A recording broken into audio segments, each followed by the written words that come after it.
జీవితం ఏమిటి, ఈ జీవితాన్ని ప్రభు కొరకు సమర్పిస్తూ ఏంటి, ఈ జీవితాన్ని ప్రభు కొరకు ఏంటి, ప్రభు కొరకు వాడబడుతూ దేవుని సంఘములోను సమాజంలోను సాక్షిగా మనం బ్రతికితే అంతకు మించిన గొప్ప ధన్యత ఏమీ లేదు. దేవునికి స్తోత్రం చెప్పండి గట్టిగా.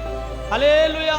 11 గోత్రాలు విడిచిపెట్టేసి ఏమిటి, దేవునికి ఇష్టమైన యూదా గోత్రము, రూబేను గోత్రము, ఈ గోత్రాలన్నింటిని విడిచిపెట్టేసి దేవుడు బెన్యామీను గోత్రములో ఏమిటి సౌలు మీదే ఆయన కన్ను పడిందంటే నేనంటాను, సౌలు ఎంత నమ్మకంగా దేవుని పట్ల తన జీవితాన్ని కొనసాగిస్తా ఉన్నాడు. దేవునికి స్తోత్రం చెప్పండి గట్టిగా.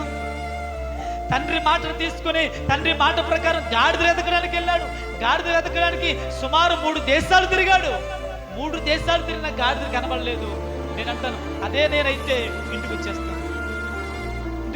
కానీ పనుడు అంటున్నాడు, అయ్యా ఈ ప్రక్కనే కాస్త ఎదరికెళ్తే అక్కడ ఒక సేవకుడు ఉన్నాడయ్యా, ఆయన మాట చెప్తే అది జరిగిపోద్దయ్యా, ఆయన దగ్గరికి వెళ్ళి మనం అడుగుదామయ్యా అన్నాడు.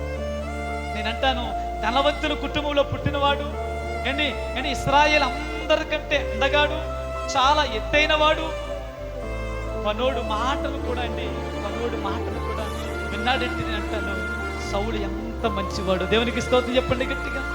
మనం ఏమంటే చెప్పండి, పనోడులో ఉండు ఏమంటే చెప్పండి, పనోడులో ఉండు. నువ్వు పని చేయడానికి వచ్చావా, పని చేసుకో, నువ్వు నాకు చెప్పడం ఏంటి అంటాం. సౌలులో ఉన్న ఈ బెస్ట్ క్వాలిటీ దేవునికి నచ్చిందండి. దేవునికి స్తోత్రం చెప్పండి గట్టి.